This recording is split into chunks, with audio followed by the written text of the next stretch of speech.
The letter, trembling in Willa Vanderberg's hands, promised a new life. But as the stagecoach rattled through the endless New Mexico Territory wilderness, she wondered if she had made a terrible mistake leaving Philadelphia's cobblestone streets for this harsh, unforgiving land of dust and danger. It was June 1878, and every mile westward from Santa Fe had stripped away another layer of her courage. The mountains rose like jagged teeth against an impossibly blue sky, and somewhere in those pine-covered peaks was Pino's Altos, the mining town where Nathan Crawford waited for a bride he had never met. Willa pressed her gloved hand against the window, watching an eagle circle overhead, and fought the urge to beg the driver to turn around. "First time out here, miss?" the elderly woman beside her asked, noting Willa's white-knuckled grip on the seat. "Yes," Willa managed, her voice barely audible over the rattle of wheels and thunder of hooves. "I am from the city. This is all so very different. Different does not mean bad, child. Give it time." But time felt like a luxury Willa could not afford.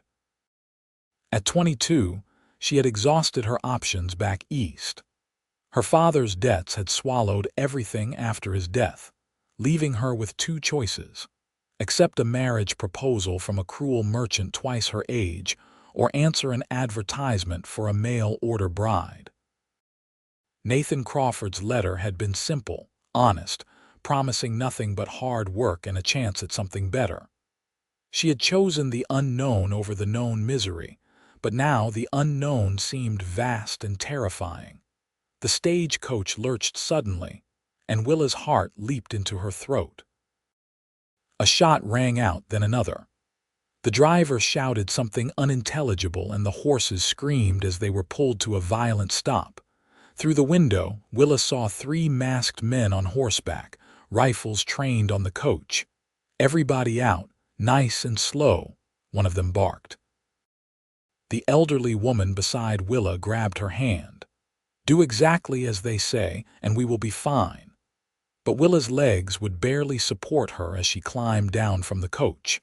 The sun beat mercilessly on her bonnet, and dust coated her dark traveling dress. The three other passengers, two miners and a salesman, stood with their hands raised. The masked men circled them like wolves. "Valuables in the bag," the leader said, throwing a canvas sack at the salesman's feet. "Everything." Willa's fingers fumbled with the clasp of her mother's locket, the only thing of value she owned, when hoofbeats thundered from the direction they had been heading. A single rider appeared, moving fast, his horse kicking up a trail of dust. He sat tall in the saddle, his brown hat pulled low, and even from a distance, Willa could see he meant business. The robbers turned their attention to the newcomer, but he was already moving, his horse dancing sideways as he drew a rifle from his saddle holster in one fluid motion. "I would reconsider your plans, gentlemen," the rider called out, his voice carrying authority and something else, a steady calm that seemed out of place in the tense moment. "Sheriff from Silver City is about 10 minutes behind me with a posse. You have time to ride off and avoid the noose, or you can stay and see how this ends."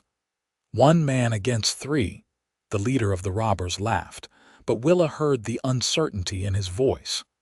"1 man who knows these mountains better than you know your own names," the rider replied. He had not raised his rifle, but his hands rested ready on it. "And 1 man who is already irritated about being late to meet someone important. Do not make this worse for yourselves." For a long moment, nobody moved. Then the leader spat into the dust and jerked his head toward his companions. "This is not worth it. Let us go." They wheeled their horses and disappeared into the scrub brush, leaving nothing but dust and the echo of retreating hoofbeats. The rider watched until they were truly gone before sliding off his horse and approaching the group. He pulled off his hat, revealing dark brown hair and striking blue eyes that immediately found Willa's face. "Nathan Crawford," he said, his gaze never leaving hers. "And I am guessing you are Willa Vanderberg." She could only nod, her heart still racing from the robbery and now from something else entirely. He was younger than she expected, perhaps 26 or 27, with sun-bronzed skin and a strong jaw. Nothing about him matched the staid, practical tone of his letters. "Are you hurt?" he asked, stepping closer. "Did they harm you?" "No, I am fine. Thank you. You saved us." The words came out steadier than she felt. Nathan turned to check on the other passengers, speaking calmly to each one before returning to Willa. "I apologize for that welcome to Pino's Altos. It is not usually quite so exciting." "Usually." Willa's voice rose despite her best efforts. A slight smile tugged at Nathan's mouth. "I should probably wait until we are married before I completely terrify you with the realities of frontier life." "I think that ship has already sailed," Willa said, then caught herself. "I apologize, I did not mean to sound ungrateful. You likely saved our lives." "You have every right to be shaken." Nathan's expression softened. "Listen, I know this is not what you expected. We can talk about everything once we get you to town and settled. The Reverend's wife has prepared a room for you at their house, so you can have time to think things through before we make any decisions." The kindness in his offer surprised her.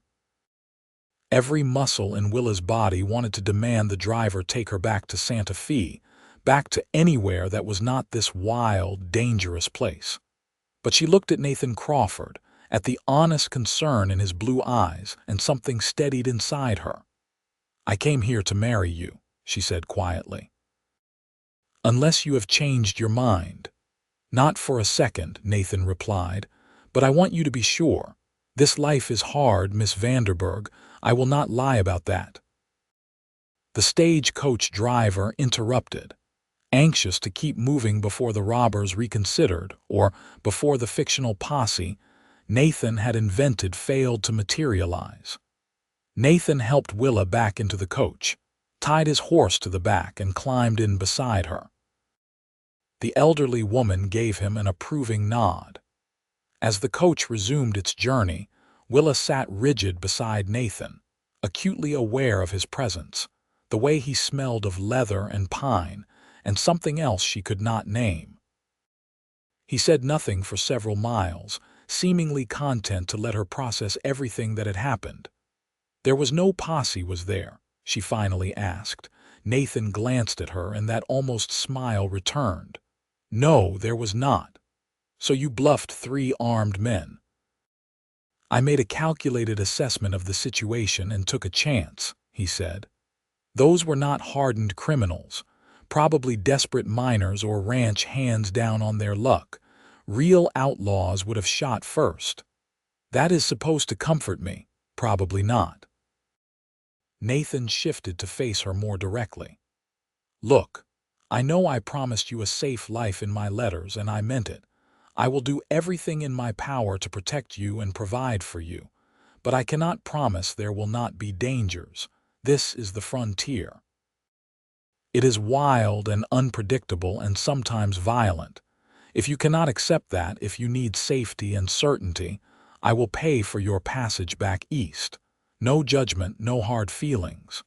Willa studied his face, the earnestness there. "Why did you send for a mail-order bride? You seem perfectly capable." "Surely there are women in Pino's Altos." 14, last count, Nathan said. 3 are married, 6 are working girls at the saloon, 2 are children, and 3 are old enough to be my grandmother. It is a mining town, Miss Vanderberg. Men outnumber women about 50 to 1. "So you were desperate." "I was practical," he corrected gently, "and maybe a little lonely. I have a ranch about 3 miles outside town. 200 acres of decent grazing land, a creek that runs year-round, a house I built myself. It is a good life, but it is empty doing it alone. I want a partner, someone to build something with, not just someone to cook and clean. I have been cooking and cleaning for myself for 6 years. If that was all I needed, I would hire someone." Nathan leaned back against the seat. I want what my parents had. They ran the ranch together, made every decision together. When my father died, my mother kept it going for 2 more years until the fever took her. That is the kind of marriage I am looking for. The sincerity in his voice made something in Willa's chest tighten. I do not know anything about ranching or survival in the wilderness. I can barely tolerate this coach ride without feeling sick from fear. Fear is not weakness, Nathan said. Fear is your mind telling you to be careful. Smart people listen to fear. And as for not knowing about ranching, nobody is born knowing. You learn. The conversation lulled as the coach began climbing more steeply. Through the window, Willa could see the land changing, more pines now, the air cooler. Then they rounded a bend and Pino's altos spread out below them. It was smaller than she had imagined, a collection of wooden buildings clustered in a valley between the peaks. She could make out a main street, a church steeple, and scattered houses climbing the hillsides. Beyond the town, the wilderness stretched endlessly, beautiful and terrifying in equal measure. Home, Nathan said softly, watching her face. It looks very small. About 400 people, depending on the mining operations. We have a general store, a saloon, a church, a doctor, and a schoolhouse. It is not Philadelphia, but it is not nothing either. The coach rolled down into the town, and Willa could see people stopping to watch. A mail-order bride was apparently an event. Nathan seemed to notice her discomfort and leaned closer. Ignore them. They are just curious. By tomorrow, someone else will do something interesting and they will forget all about you. But Willa doubted that. As they pulled to a stop in front of the general store, a small crowd had gathered. Nathan climbed out first and offered his hand to help her down. Her legs were unsteady after hours in the coach, and she stumbled slightly. His hand steadied her, strong and warm even through her glove. "Folks, this is Miss Willa Vanderberg," Nathan announced to the gathered crowd. "She has had a long journey and a rough welcome, so let us give her some space and time to settle in." A plump woman in her 50s pushed through the crowd, her round face beaming. "I am Margaret Hartley, dear, Reverend's wife. Your room is all ready. Come, come, let us get you out of this heat and dust." Nathan caught Willa's eye. "I will bring your trunk by later. Mrs. Hartley will take good care of you. If you need anything at all, send word." Then he was gone, leading his horse down the street, and Willa was swept up in Mrs. Hartley's enthusiastic hospitality. The Reverend's house was small but clean, with lace curtains and the smell of fresh bread. Mrs. Hartley showed her to a tiny bedroom and insisted she rest while water was heated for a bath. Alone finally, Willa sank onto the narrow bed and let herself feel everything she had been holding back. Terror, exhaustion, confusion, and underneath it all, a strange flutter of something that might have been hope. Nathan Crawford was not what she expected. He was younger, more capable, more thoughtful. And when he looked at her, she felt seen in a way that was both unsettling and oddly comforting. A knock at the door interrupted her thoughts. "Bath is ready, dear," Mrs. Hartley called, "and I have laid out some fresh clothes. Yours must be dreadful after that journey." The bath was heaven, washing away the dust and fear of the journey. Mrs. Hartley had left a simple dress of soft blue cotton that actually fit reasonably well. When Willa emerged, her dark hair still damp and braided down her back, she found the Reverend and his wife waiting with dinner. Reverend Hartley was a thin man with kind eyes and a gentle manner. Over roast chicken and potatoes, they asked careful questions about her journey and her life back east. Willa found herself relaxing slightly in their easy warmth. "Nathan is a good man," the Reverend said as they finished eating. "One of the best I have known. He has had a hard few years since his parents passed, but he never lets it make him bitter. "How long have you known him?" Willa asked. "Since he was a boy of 12. His family was one of the first to settle in this area after the mining started bringing people in. He grew up in these mountains, knows every trail and creek. There is nobody I would trust more in a crisis. He saved us today," Willa said. The stagecoach was being robbed, and he faced down 3 armed men without flinching. Mrs. Hartley nodded knowingly. "That sounds like Nathan. He has a way of staying calm when everything around him is chaos. You could do far worse for a husband, my dear." "I barely know him," Willa admitted. "That is what courtship is for," the Reverend said gently. "And we have arranged for a 3-day waiting period before the wedding. It is unconventional, I know, but I always insist on it with mail-order marriages. It gives both parties a chance to be certain." "Thank you," Willa said, relief washing through her. "That is very kind." That night, lying in the unfamiliar bed listening to unfamiliar sounds, coyotes yipping in the distance and the wind in the pines, Willa tried to imagine a life here. It seemed impossible. The wilderness pressed against the thin walls of the house, vast and wild and completely foreign to everything she knew. How could she possibly survive here, let alone thrive? But when she closed her eyes, she saw Nathan Crawford's steady blue gaze, felt the strength in his hand as he helped her from the coach. Maybe, just maybe, she could learn. Morning came too quickly. Mrs. Hartley woke her with coffee and fresh biscuits, chattering about the schedule for the day. "Nathan will be by after breakfast to show you around town. Then this afternoon, if you are up to it, he wants to take you to see the ranch. Only if you want to, of course." Willa's stomach knotted with anxiety, but she nodded. She needed to see what she was agreeing to. Nathan arrived precisely when he said he would, cleaned up and wearing a fresh shirt. In the daylight, Willa could see him more clearly, the laugh lines around his eyes, the old scar on his left hand, the way he moved with an easy confidence that came from being completely comfortable in his environment. "Good morning," he said, taking off his hat. "Did you sleep well?" "As well as could be expected," Willa replied honestly. "Everything is so different here. I imagine it is. Come on, let me show you the town. It will not take long." He was right about that. Pino's Altos was indeed small, and Nathan knew everyone. He introduced her to Samuel Wilson, who ran the general store and post office, a gruff older man with sharp eyes who softened when he shook Willa's hand. They met Dr. Thomas Brennan, a young physician from Boston who had come west for adventure and stayed. The school teacher, Miss Ellen Porter, was thrilled to meet another educated Eastern woman.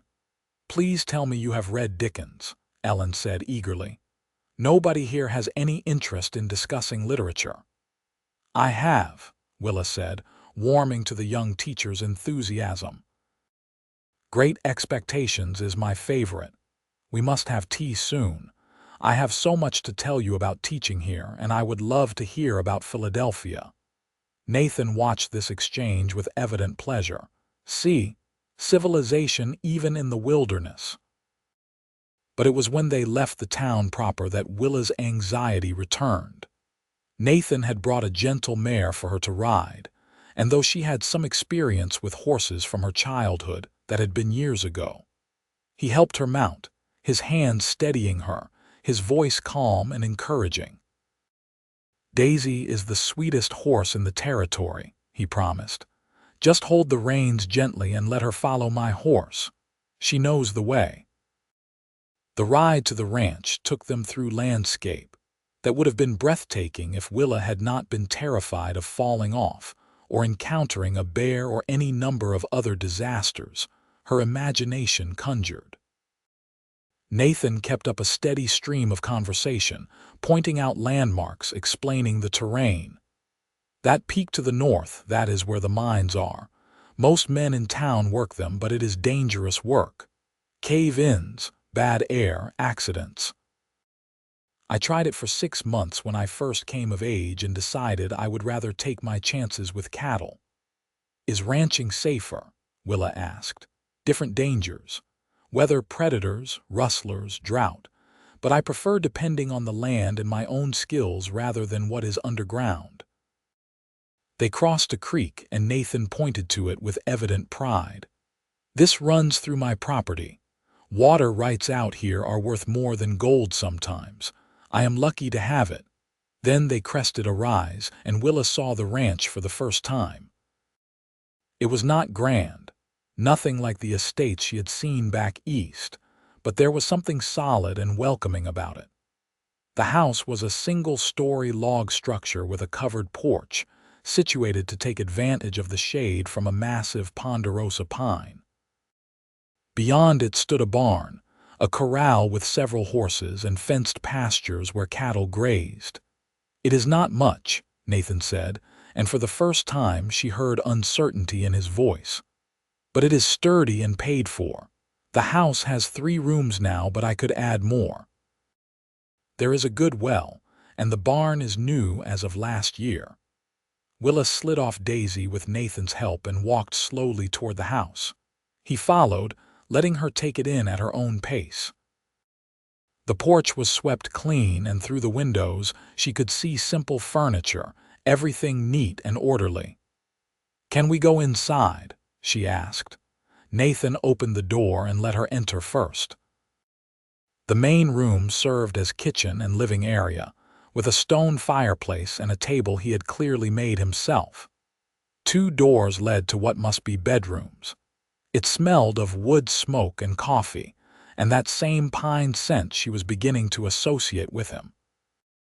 "The larger bedroom would be yours if you want privacy," Nathan said, standing awkwardly in his own home. "I can sleep in the smaller one or out in the barn if that makes you more comfortable. I do not expect anything, Willa. If we marry, we can take things slow. I want a partner and a companion first.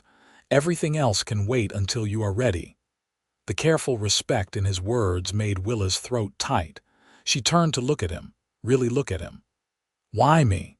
Of all the women who must have answered your advertisement, why choose me?" Nathan considered the question seriously. "Your letter was honest. You did not pretend to be something you were not or promise skills you did not have.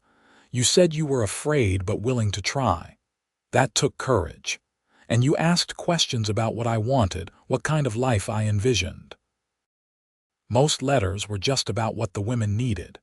Yours made me think you were interested in building something together, not just escaping something behind." He was right, though Willa was surprised he had seen through her carefully worded letter so clearly. "I was escaping something," she admitted. "My father died and left debts. I had a choice between a horrible marriage or this. I chose this because it seemed like at least it would be my choice. And now that you are here, now that you have seen what this is." Willa walked to the window and looked out at the vast landscape, the mountains rising in every direction, the endless sky. It was beautiful in a wild, untamed way that still frightened her. But the house felt solid, and Nathan felt steady. "I am still terrified," she said softly. "Of the wilderness, of the dangers, of failing at this life. But I think I would like to try." She heard Nathan move closer, felt his presence behind her. "I promise you this, Willa. I will teach you everything you need to know. How to ride properly, how to shoot, how to read the weather and the land. I will keep you safe as much as any man can, and I will be patient. You can take all the time you need to adjust." Willa turned to face him. "What if I never adjust? What if I am always afraid?" "Then I will help you be afraid," Nathan said simply. "But I do not think you will be. I think you are stronger than you know." They stood there, close enough that Willa could see the gold flecks in his blue eyes, and something shifted between them. It was not love, not yet, but it was the possibility of love. The foundation of it. "Show me the rest," she said finally. "I want to see everything." Nathan's face brightened, and he led her outside to show her the barn, the chickens, the vegetable garden he had been attempting to maintain with limited success. He introduced her to each horse by name, explained his plans for expanding the herd, pointed out where he wanted to build a larger house someday. His passion for the ranch was evident in every word, every gesture. This was not just land to him. It was home, purpose, future. And he was offering to share it with her. The hardest part is the isolation sometimes, Nathan admitted as they sat on the porch drinking water from the well. Town is only 3 miles, but in winter when the snow is deep, you can go weeks without seeing anyone else. You have to be comfortable with quiet in your own company. I am accustomed to being alone, Willa said. After my father died, I spent months by myself in our rooms before I had to sell everything. The silence does not frighten me. It is the sounds I do not recognize that worry me. That is fair. There are a lot of new sounds out here. Tell you what, how about we make a deal? Every night before bed I will tell you what every sound is. Eventually you will know them all and they will not be frightening anymore. They will just be normal. You would do that. I would do a lot of things to help you feel safe here, Nathan said seriously. This only works if you are happy, Willa. A miserable wife makes for a miserable life. I want you to want to be here. The afternoon was wearing on, and Nathan needed to do evening chores before taking her back to town. Willa found herself asking questions, wanting to understand what his daily life entailed. He answered each one patiently, showing her how to scatter feed for the chickens, how to check the horses for injury, how to read the sky for weather changes. You are a natural teacher, Willa observed as he explained something about cloud formations. My mother taught school before she married my father. I think I got it from her. She was always explaining things, making sure I understood not just what to do but why. You miss her. Every day. Both of them. But especially when something good happens and I want to share it with them. He glanced at her. Meeting you is one of those times. They would have liked you. The simple statement touched something deep in Willa's heart. As they rode back to town in the golden afternoon light, she realized the knot of fear in her chest had loosened slightly. The wilderness still seemed vast and dangerous, but with Nathan beside her, it felt slightly less impossible. Over the next 2 days, they fell into a routine. Nathan would arrive each morning and spend the day with her, sometimes staying in town, sometimes riding out to show her more of the area. He taught her to ride with more confidence, to recognize safe plants from poisonous ones, to move quietly to avoid startling wildlife. The land will take care of you if you respect it, he told her as they sat by a creek, eating lunch he had packed. Most dangers out here come from people not paying attention or thinking they can force nature to their will. You work with the land, not against it. Willa was beginning to understand what he meant. There was a rhythm to this place, a logic that was different from city life but not incomprehensible. She watched how Nathan moved through the wilderness with confidence but never arrogance, always aware, always prepared. Tomorrow is the wedding, he said on the second evening as he walked her back to the Hartley house. If you still want to go through with it. Do you? Willa asked, suddenly uncertain. Nathan stopped walking and turned to face her fully. Willa, these past 2 days have been the best I have had in years. Just talking to you, watching you learn, seeing you smile when you manage something new. Yes, I want to marry you, but only if you are sure.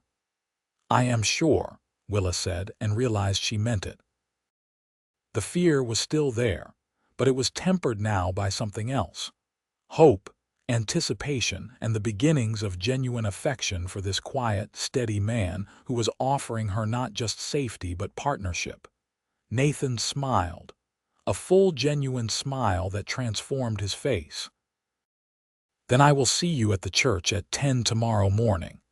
Mrs. Hartley said she has something special planned for you. What Mrs. Hartley had planned turned out to be a wedding dress, simple but beautiful, made of cream-colored cotton with delicate embroidery on the bodice. Ellen Porter came to help Willa prepare, styling her dark hair and chattering excitedly about the wedding.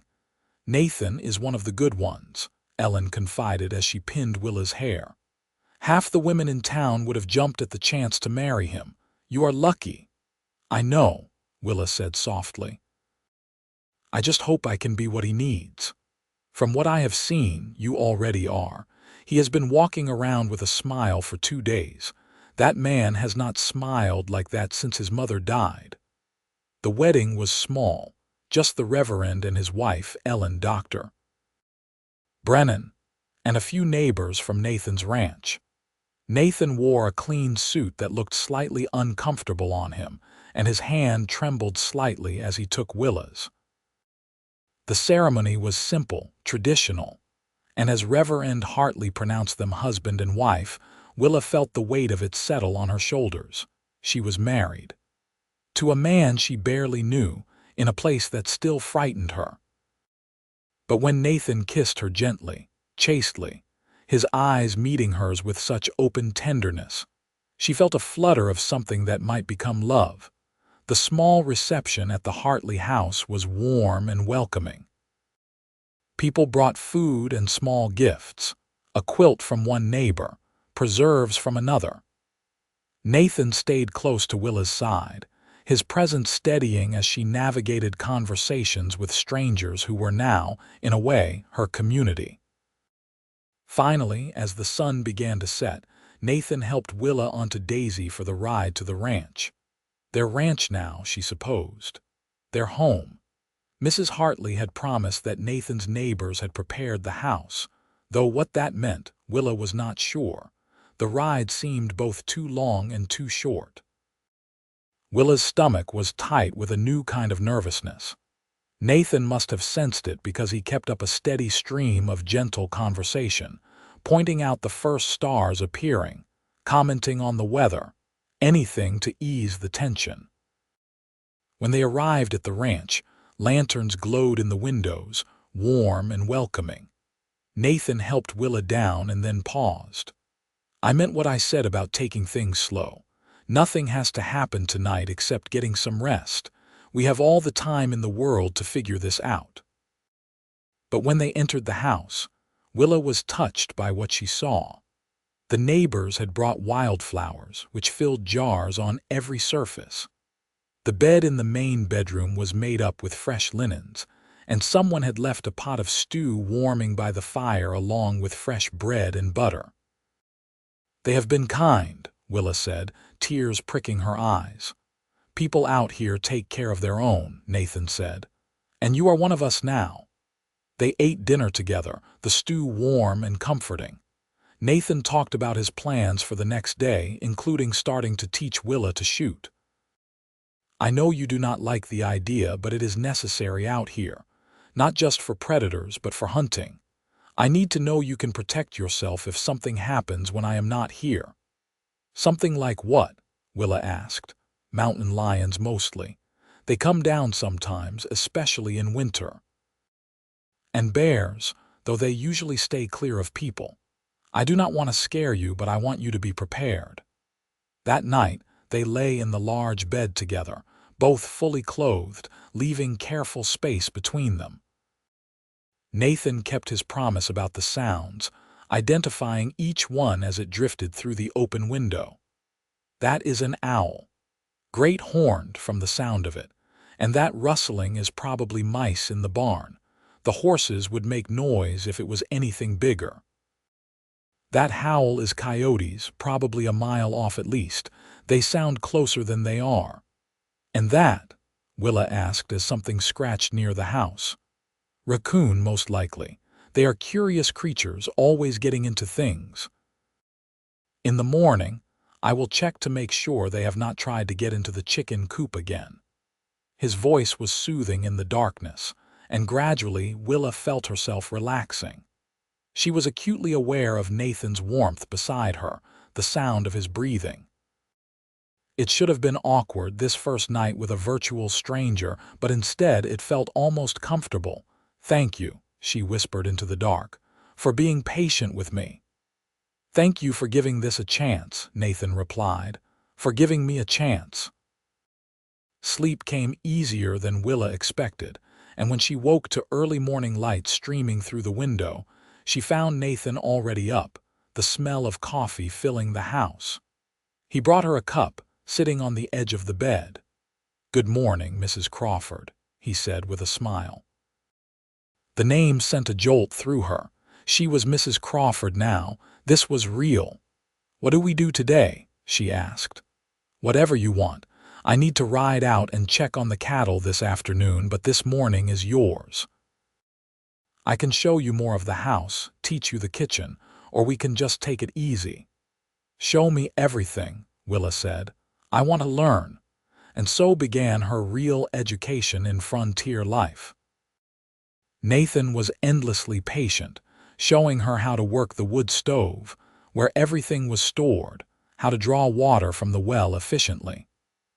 When she burned the first batch of biscuits, he just laughed and showed her how to adjust the heat. When she struggled with the heavy water bucket, he rigged up a pulley system to make it easier. "You are always solving problems," she observed as he finished the pulley. "Out here, you have to. There is nobody to call if something breaks or does not work. You figure it out yourself or do without." In the afternoon, Nathan took her to check the cattle. The herd was small, maybe 30 head, grazing in a high meadow. He explained his breeding program, his plans for expansion, the challenges of keeping them safe from predators and rustlers. "It is a slow build," he admitted, "but steady.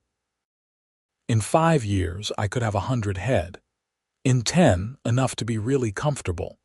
The key is not rushing, not overextending." Willa found herself fascinated by his plans, the careful way he thought through each decision. This was not a man chasing quick riches like the miners. This was someone building a legacy. That evening, true to his word, Nathan set up targets and began teaching Willa to shoot. She had never held a gun before and was shocked by the weight of the rifle, the way it kicked against her shoulder. "Breathe out slowly as you squeeze the trigger," Nathan instructed, standing behind her, his arm steadying hers. "Do not jerk it. Gentle and smooth." It took a dozen tries before she actually hit the target, and when she did, Nathan whooped with pride. "There you go. Natural shot." "I am hardly natural at this," Willa said, but she was smiling. "You will be. Everything just takes practice." Over the following weeks, Willa settled into the rhythm of ranch life. The days started early, with Nathan up before dawn to tend to the animals. She learned to cook on the wood stove, to preserve food for winter, to tend the vegetable garden. Nathan taught her to ride with real confidence, and they would explore the surrounding territory together, Nathan pointing out trails and landmarks. "I want you to know this land as well as I do," he explained. "If something happens, if you need to get to town or find your way, I need to know you can do it." The fear that had gripped Willa in those first days began to ease. The wilderness started to feel less like a threat and more like home. She learned to recognize the difference between dangerous sounds and harmless ones, to read weather in the clouds, to spot tracks and understand what animals had passed by. But it was the evenings she cherished most. After dinner, they would sit on the porch as the sun set, talking about everything and nothing. Nathan told her stories about growing up in the mountains, about his parents and their dreams for the ranch. Willa shared memories of Philadelphia, of her father and the bookshop he had loved before debts consumed him. "You miss the city?" Nathan asked one evening as they watched stars emerge. "Sometimes," Willa admitted. "I miss libraries and theaters and being able to walk to shops. But I do not miss the noise or the crowds or the feeling of being invisible among so many people. Here I matter. What I do makes a real difference. You matter to me," Nathan said quietly. It was small moments like that, scattered through the days and weeks, that built something between them. The way Nathan always made sure she had the more comfortable chair. How he would leave wildflowers on the kitchen table for her to find. The care he took teaching her new skills, never making her feel inadequate for not knowing. And Willa found herself doing things for him too. Learning to make the foods he loved, mending his clothes with careful stitches, leaving coffee ready when he came in from early chores. They were building a partnership, just as he had promised. One morning, about 6 weeks after the wedding, Willa woke to find Nathan's side of the bed empty. This was not unusual. He was often up early, but something felt different. She found him on the porch, staring at the horizon with a tense expression. "What is wrong?" she asked. "Storm coming. Big one from the look of those clouds. We need to prepare." His voice had an edge she had not heard before. Willa looked at the horizon and saw dark clouds piling up, moving fast. "What do we do?" "Secure everything that can blow away. Get the horses into the barn. Fill every container with water in case the well gets contaminated. Bring in extra firewood. We might be stuck inside for a few days." They worked together with urgent efficiency, and Willa was surprised by how much she had learned. She knew how to handle the horses now, how to organize supplies, what needed to be done. When the first fat raindrops began falling, they barely made it inside before the sky opened up. The storm was like nothing Willa had experienced. Rain hammered the roof, wind screamed around the house, and lightning turned the world white every few seconds. She found herself pressed against Nathan on the sofa, his arm around her shoulders as the house shook. "Is it always like this?" she asked, having to shout over the noise. "Sometimes. Mountain storms are intense, but the house is solid. We are safe." "You are certain?" "I built this house to withstand anything. Trust me." And Willa realized she did trust him, completely. Somewhere over the past weeks, Nathan Crawford had become the person she trusted most in the world. The storm raged for 2 days. They stayed inside, playing cards, reading, talking, and cooking together. In the enforced closeness, something shifted. The careful distance they had been maintaining dissolved. Willa found herself leaning into Nathan's warmth, holding his hand without thinking about it. And Nathan, who had been so carefully respectful, began to relax too, pulling her close, pressing kisses to her temple. On the second night, as the storm finally began to ease, they lay in bed together, and Nathan turned to face her. "Willa, these past weeks with you have been the best of my life. I know we married as strangers, but you are not a stranger anymore. You are my friend, my partner, and I am falling in love with you. I think I have been since that first day, watching you be terrified but brave anyway." Willa's heart was pounding. "I am falling in love with you too. I did not expect it to happen so fast, but you have made the frontier feel like home. Not the land or the ranch, but you. You make me feel safe and seen and valued." Nathan kissed her then, not the gentle, chaste kisses they had shared before, but something deeper, full of the longing that had been building between them. Willa responded, her arms wrapping around his neck, and for the first time since their wedding, they came together as true husband and wife. In the morning, the storm had passed, leaving the world washed clean and bright. They walked out into the aftermath, checking for damage, and found the ranch had weathered it well. A few loose shingles, some broken fence rails, nothing serious. As they worked together to repair what needed fixing, Willa caught Nathan watching her with such open affection that her breath caught. "What?" she asked, smiling. "Just thinking about how lucky I am," he said. "How you could have gotten on that stage and gone back east, but you stayed. You chose this. You chose me." "Best decision I ever made," Willa replied, and meant it. The weeks turned into months and summer gave way to fall. The aspens turned gold on the mountainsides, and Nathan began preparing for winter. He taught Willa to smoke meat, to can vegetables, to prepare for the long months when travel would be difficult. They made regular trips to town for supplies, and Willa had become a familiar face, no longer the exotic mail-order bride but just Willa Crawford, Nathan's wife. She had grown close to Ellen Porter, and the two women would meet weekly to discuss books and share news. Dr. Brennan became a friend too, often joining them for Sunday dinners at the ranch. Willa was building a community, putting down roots. "You look different," Ellen observed one afternoon over tea. "Happy." "I am happy," Willa admitted. "I never expected to be, not after everything that brought me here. But Nathan, this life, it suits me in a way Philadelphia never did." "He is different too," Ellen said. "Lighter somehow." "You are good for each other." It was true. Nathan was happier than he had been in years, always quick with a smile now, more patient, more at ease. And Willa found herself waking each morning eager for the day, excited to work beside Nathan, to learn new things, to build their life together. The first snow came in late October, just a dusting that melted by noon. But it was a warning. Winter was coming, and with it, the real test of Willa's adaptation to frontier life. Nathan began spending long days cutting firewood, stacking it in towering piles against the house. "We will need more than you think," he explained. "Once the heavy snows hit, it is hard to cut fresh wood. Better to have too much than too little." Willa helped where she could, learning to use the axe, to split kindling, to stack wood properly so it would stay dry. Her hands, once soft and pale, were calloused now, strong from work.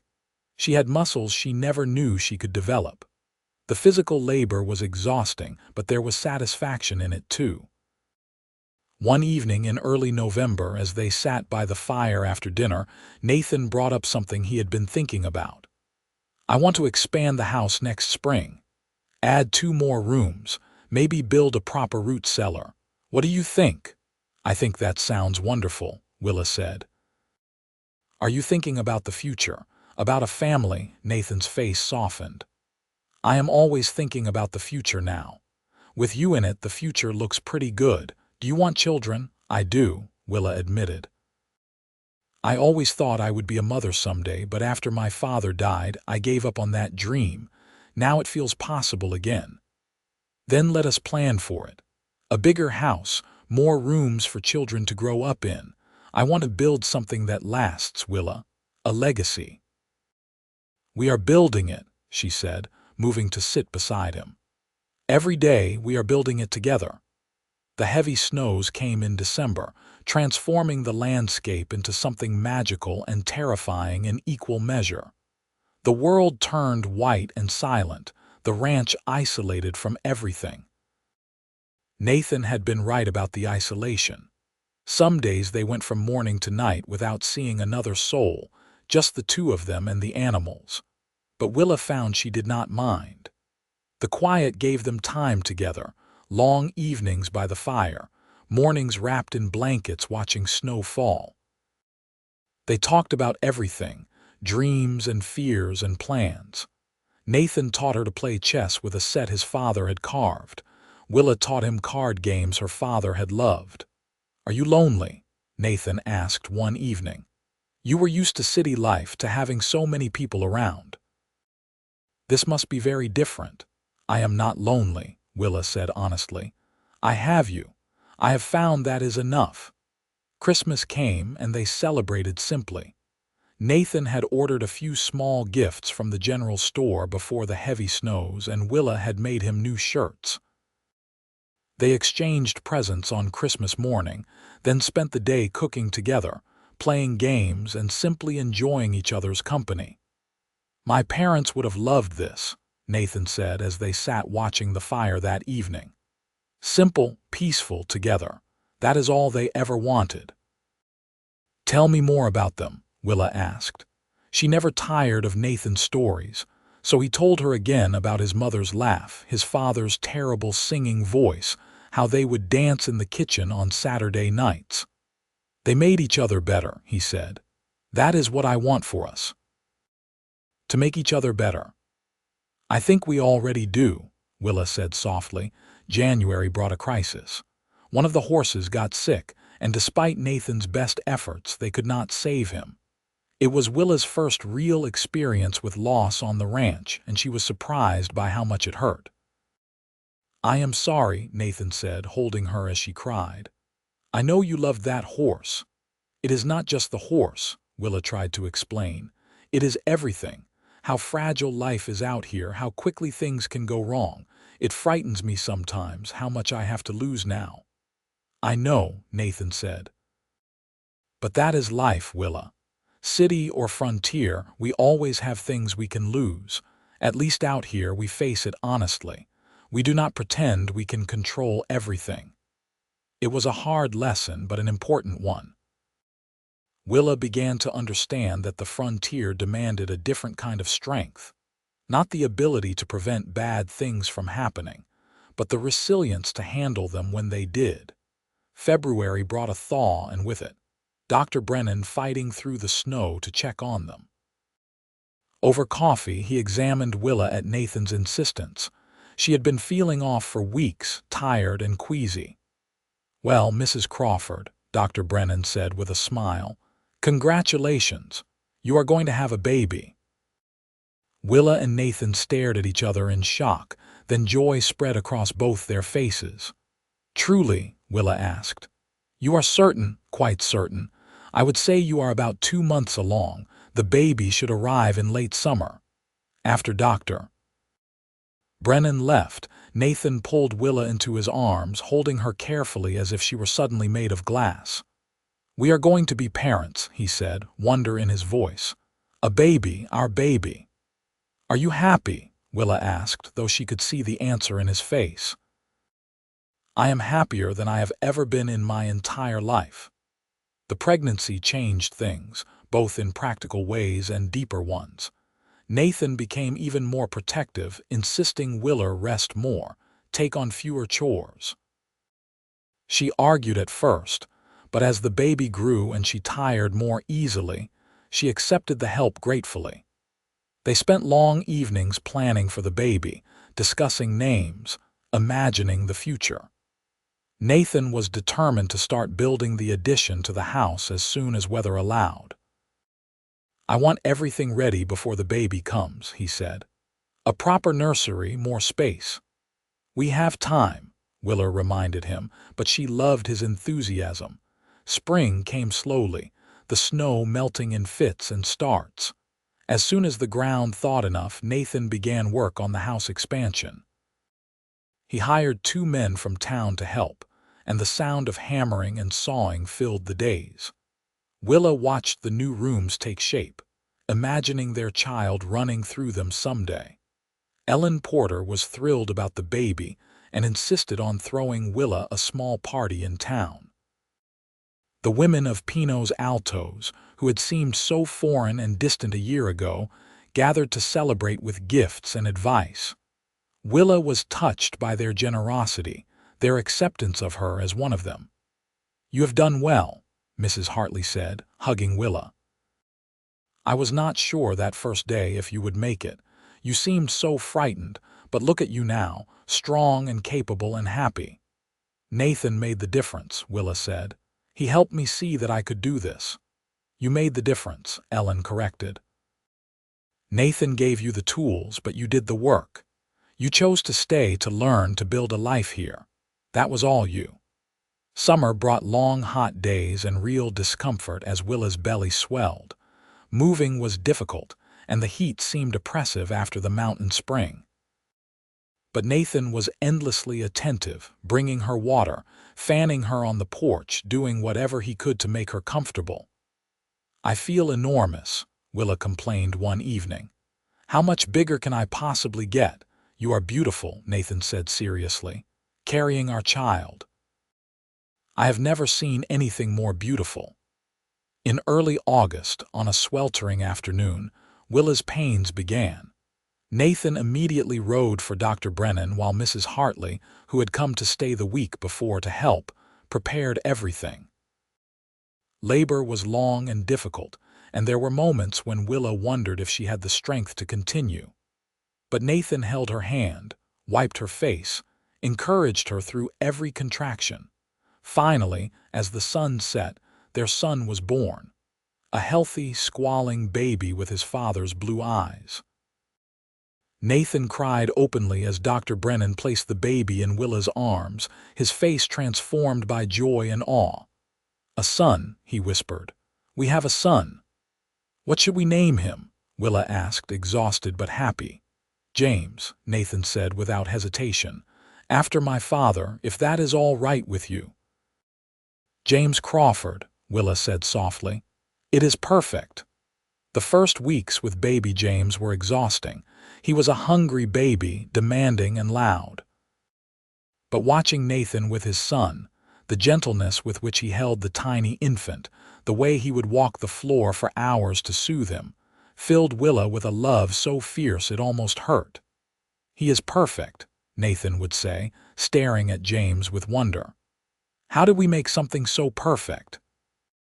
"You do realize he is keeping us awake all night," Willa said through her exhaustion. "I do not care. I would stay awake forever for him, for both of you." As James grew, the ranch settled into a new rhythm. Willa learned to balance motherhood with the work that needed doing.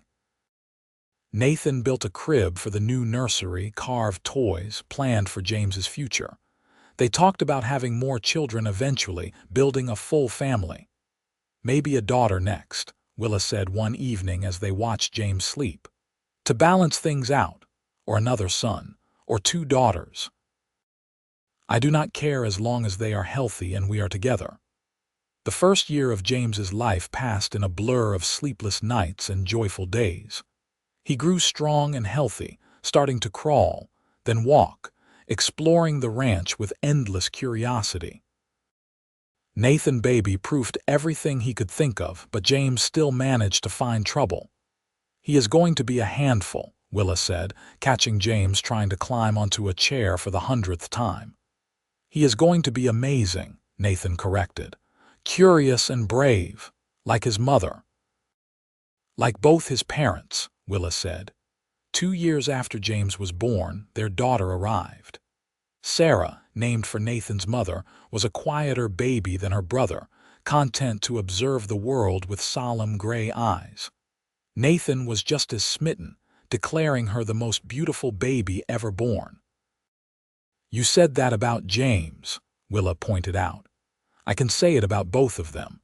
They are both the most beautiful children ever born." With 2 children, the ranch was livelier than ever. James toddled around, learning to help with small chores, feeding chickens, collecting eggs. Sarah watched everything with those serious eyes, taking it all in. The years passed, marked by seasons and growth. The ranch prospered. Nathan's careful management and patient breeding program paid off, and the herd grew substantially. They were comfortable now, able to hire help when needed, able to afford small luxuries. But more than the material success, it was the life they had built together that mattered. Willa had been right that first year. Nathan had made the frontier feel like home. Not by changing her or the wilderness, but by teaching her how to exist in it, how to respect and work with it rather than fear it. James grew into a capable boy, learning ranching from his father, reading from his mother.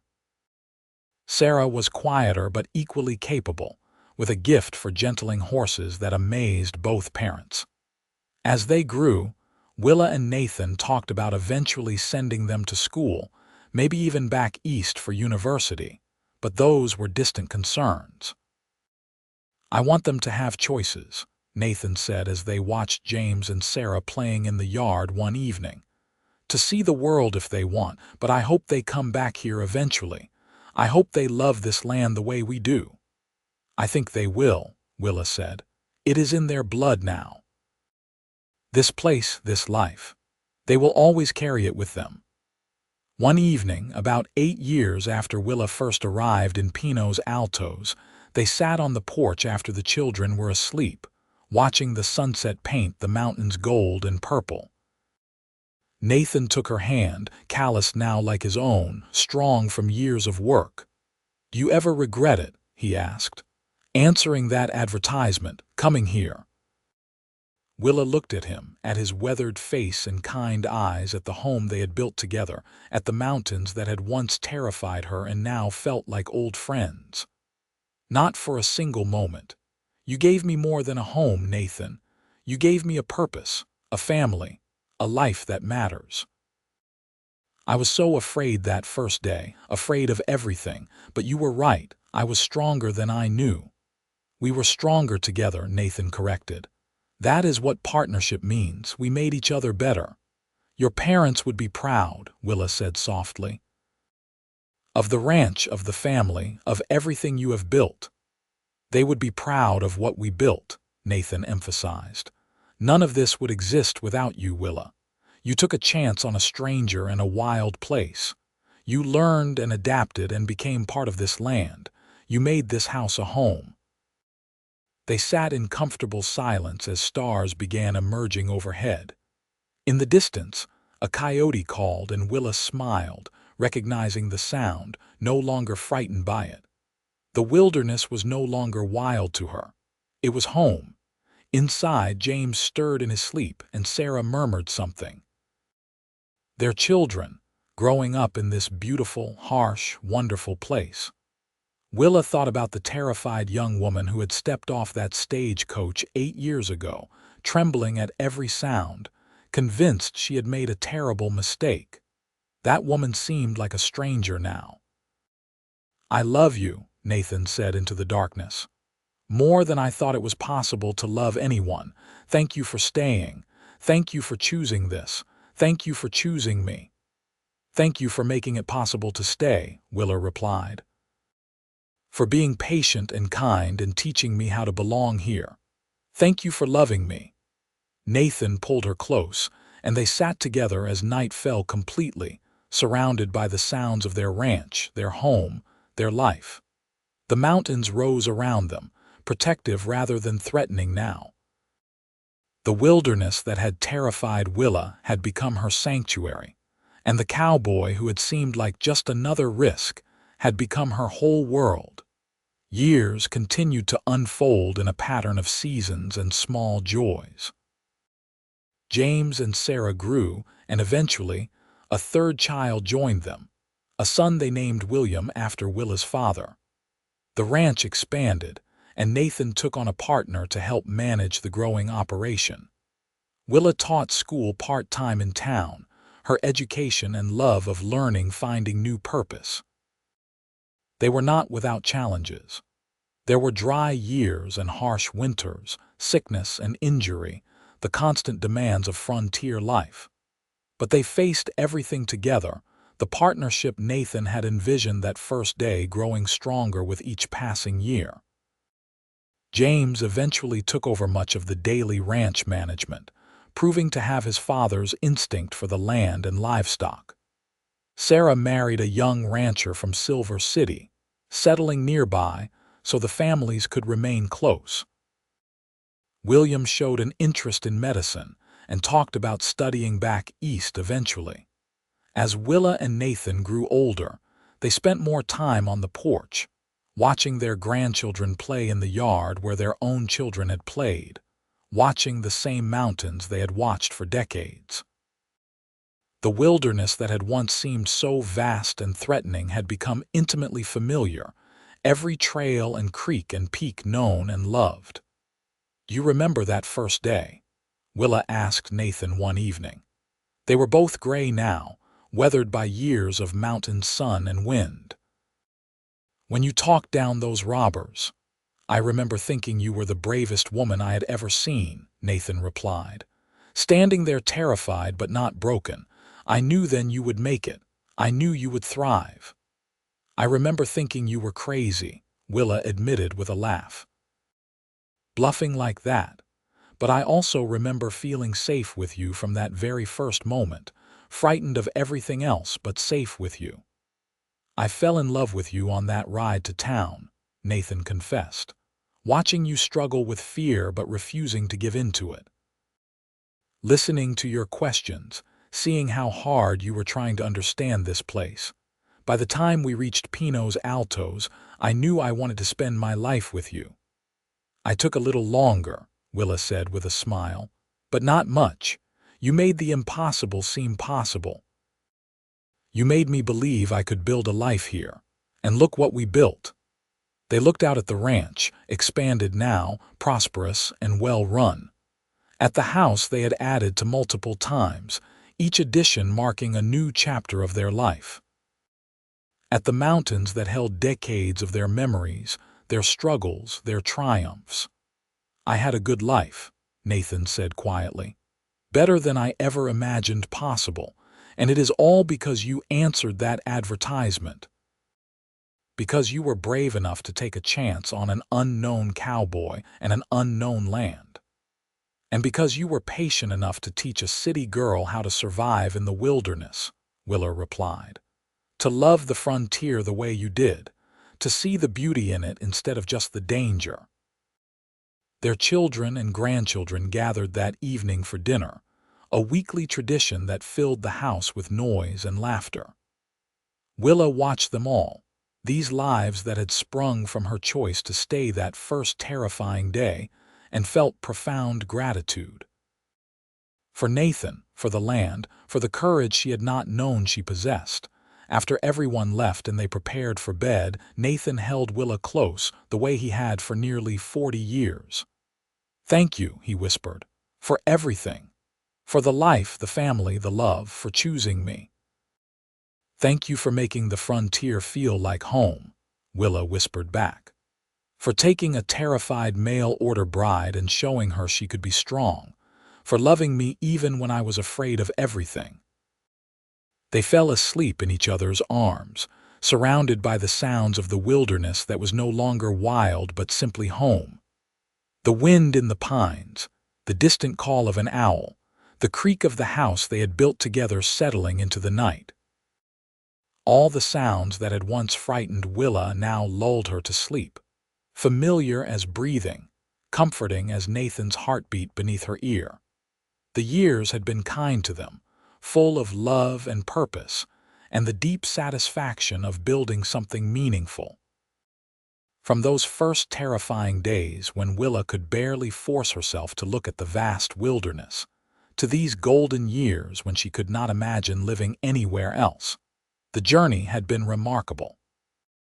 Nathan had promised to make her feel safe, to teach her everything she needed to know, to be patient with her fear. He had kept every promise and given her so much more. He had given her a home in a place she never expected to find one.